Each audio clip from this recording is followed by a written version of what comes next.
Nah, halo semuanya, jumpa lagi bersama saya Dani Wijaya, dan kali ini kita akan lanjutkan pembelajaran bahasa C kita mengenai pointer.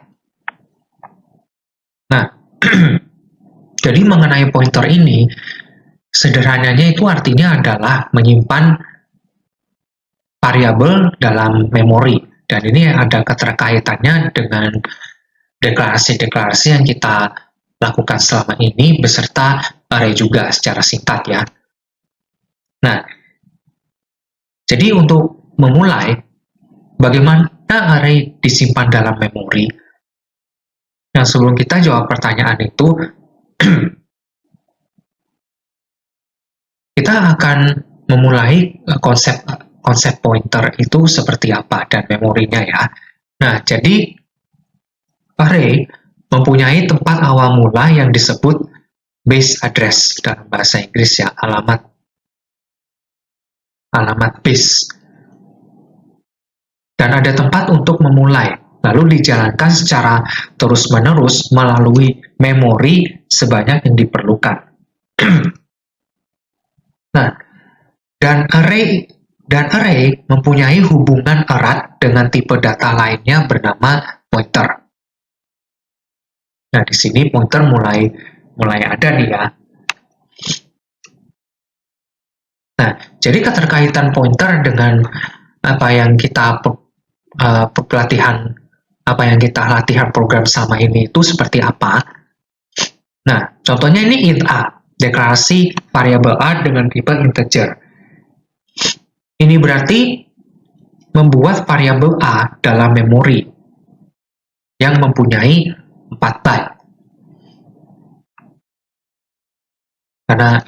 Karena deklarasi int itu kan integer itu 4 byte ya, makanya jumlah byte-nya ada 4 dalam memorinya ya. Nah, lalu A sama dengan 3, artinya dalam 4 byte ini kita tempatkan representasi biner 3 yang sesuai, dan itu akan berada di beberapa lokasi memori. Nah, jadi setiap sel di memori komputer kita memiliki lokasi yang pada dasarnya itu berupa angka. Nah, katakanlah sel di atas ini, ini yang masih kosong ya, itu adalah lokasi untuk nomor 7006. Nah, kita menyimpan 3 di sana dalam kumpulan sel memori 4 byte ini. Jadi istilahnya seperti ini. Sel kotak yang kita lihat di sini, itu di dalamnya tersimpan angka 3. Nah, lalu penyimpanan sel memori yang berisikan angka 3 ini di tag dengan angka 7006. Nah, seperti itu ya. Kan misalnya nih secara umum kunci hotel ya, kan pastinya ada kunci seri nomor berapa beserta tag-nya itu tuh kamar nomor berapa. Misalnya kunci ini untuk nomor 706. Nah, makanya di kuncinya itu ditempelin sebuah tag bertuliskan 706. Nah, seperti itu contohnya.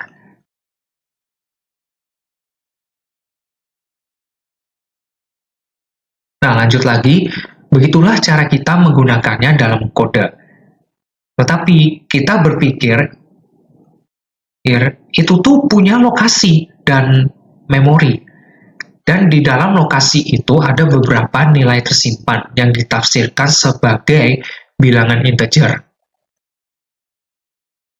Nah, jadi cara untuk memikirkan hal ini adalah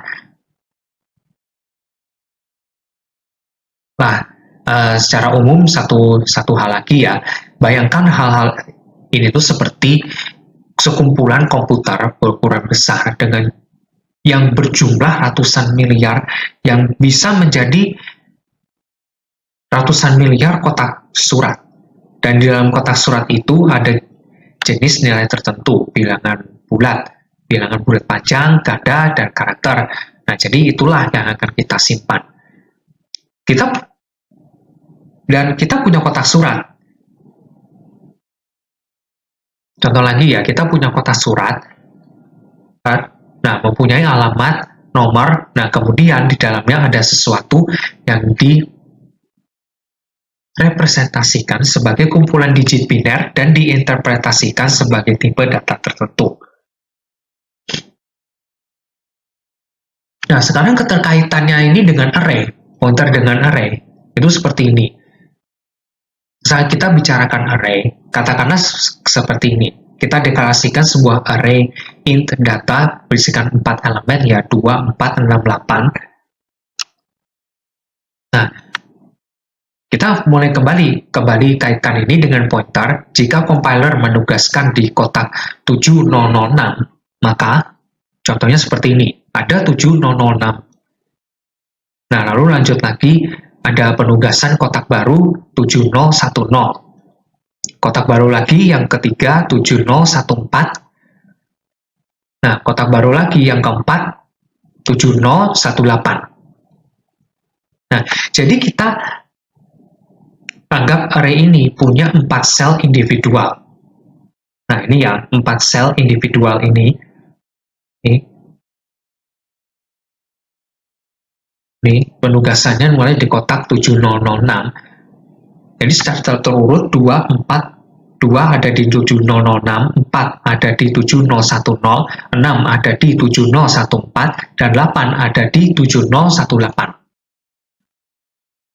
Nah, 4 sel individual dan kotak surat yang sesuai dengan tipe data integer tersebut. Artinya kita perlu 4 byte. Ya.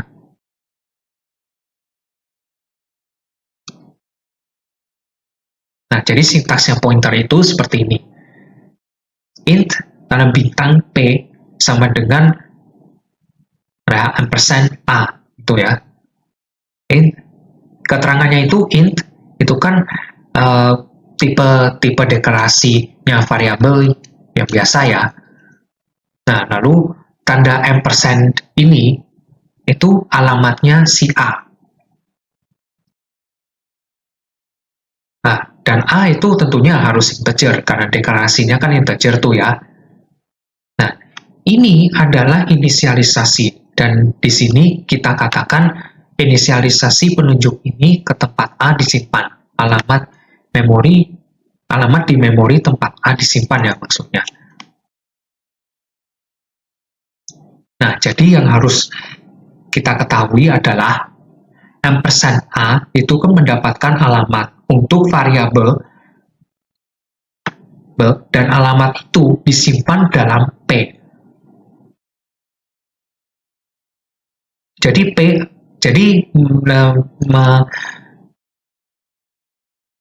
menghubungkan dengan contoh di halaman sebelumnya tadi, P itu adalah 7006, dan yang disimpan dalam memori adalah 3. Jadi A sama dengan 3 disimpan dalam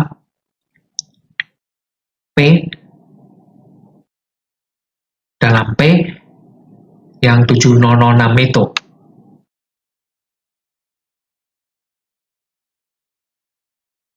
Sekarang kita punya ekspresi P atau tanda bintang P. Keduanya tuh berbeda ya. Kalau ingin print P, kita akan dapat alamat. Jika bintang P, maka hasilnya nanti akan menjadi 3. Ya, jadi seperti itu ya teorinya pointer. Nanti di video selanjutnya saya akan jelaskan secara praktek bagaimana konsep pointer secara sederhana ya. Nah, setelah itu nanti setelah prakteknya sudah selesai, kita akan masuk ke call by reference. Terima kasih sudah menyimak ya semuanya. Keep learning and let's be smart together semua.